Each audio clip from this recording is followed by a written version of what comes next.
14 کی قسم، کس کے لیے یہ 14 کی قسم کھائی جا رہی ہے؟ ان ربک لبالمرصاد، آپ کا رب ظالموں کی کمین میں بیٹھا ہوا ہے۔ یہ آیت اتنی پاورفل آیت ہے، مظلوم کے لیے، کمزور کے لیے، مستضعف کے لیے، شیعہ کے لیے، آزادار کو اتنی طاقت دیتا ہے، اس کا کوئی تصور نہیں کر سکتا۔ اب میں شاید بیان نہ کر سکوں، نہ میں اپنی فیلنگ بیان کر سکوں، نہ میں اس آیت کو بیان کر سکوں۔ کوئی بھی دشمن اگر مجھ پہ حملہ آور ہو رہا ہے اور مجھے پتا ہو کہ میرے گارڈ ایسے ہیں جو اس کو مجھ تک نہیں پہنچنے دیں گے، میری حالت کیسی ہوگی؟ شیر بنا ہوا ہوں گے، میری اپنی طاقت پہ تو نہیں ہے نا۔ مجھے جو گارڈ ملے ہوئے، مجھے یہ پتا ہو کہ یہ کوئی کسی کو چھوڑنے والے نہیں ہے، انہیں پتا ہے کون آ رہا ہے، کب آ رہا ہے، ان کے اوپر یہ بیٹھے ہوئے ہیں، ان کی طاق میں بیٹھے ہوئے ہیں، ان پہ گن سیٹ کیے بیٹھے ہیں۔ مجھے کسی سے خطرہ ہوگا؟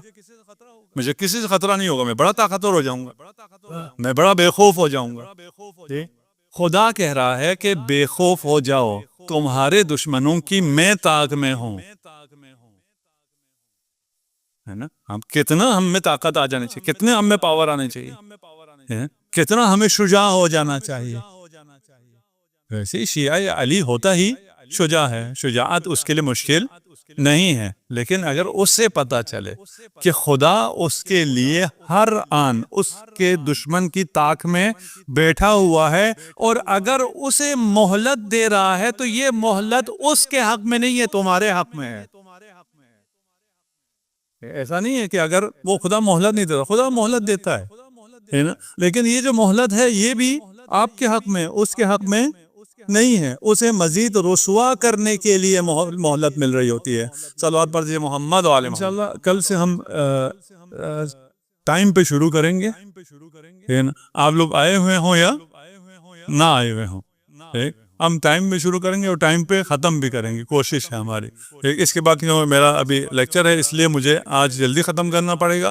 کل پرسوں، ان 3 دنوں میں ہم کوشش کریں گے اس سورے کی مکمل تفسیر کر سکیں۔ جو کل نہیں آ سکتے وہ بے شک نہ آئیں، پرسوں ضرور آئیں، کیونکہ پرسوں اس کا خاتمہ ہے اور نفس مطمئنہ کی بات ہے نا، اور نفس مطمئنہ صرف اور صرف حسین ہے۔ کوئی بھی تفسیر آپ پڑھیں، ہم لوگ کوئی پابندی نہیں لگاتے یہ پڑھیں یہ نہ پڑھیں، لیکن یہ جان لیں اگر کسی نے نفس مطمئنہ کی تفسیر میں حسین نہیں لکھا ہے، اس نے قرآن کی تفسیر ہی نہیں کی ہے، وہ مفسر نہیں ہے جس نے اس آیت کی تفسیر میں حسین کو نہ لکھا ہو۔ پڑھیں، سب پڑھیں، لیکن جان لیں یہ کچھ جگہ ہوتی ہیں جہاں سے آپ کو پتہ چلتا ہے کہ یہ پڑھنا چاہیے یا یہ نہیں پڑھنا چاہیے۔ اس دین کو ان 14 نے قربانیاں دے کر بچایا ہے، ہم تک پہنچایا ہے۔ اس دین پر عمل کرنا تو بنتا ہے نا۔ عبادت صرف ہمیں زیب دیتی ہے، اس لیے کہ زین العابدین ہمارا ہے۔ سجدے صرف ہمیں زیب دیتے ہیں، اس لیے کہ سید الساجدین ہمارا ہے۔ نمازیں صرف ہماری قبول ہوں اور کوئی اور نماز پڑھ رہا ہو، نمازیں آپ کی قبول ہو رہی ہیں۔ تلاوت پہ آپ کو ثواب ملتا ہے، تلاوت قرآن، پورے قرآن کی تلاوت کو چھوڑ دیجئے نا، اسی ایک سورہ فجر کی تلاوت سے آپ کو جنت مل رہی ہے، آپ کو معصوم جنت کی ضمانت دے رہا ہے، اور جنت بھی حسین کے ساتھ درجہ حسین پر سورہ فجر سے۔ اور جو مومن پورا قرآن تلاوت کرے اس کا کیا مقام ہوگا؟ اسے قرآن ہمیں تلاوت کرنی چاہیے، قرآن کے ہم وارث ہیں، قرآن ہمیں لوگوں تک پہنچانا چاہیے۔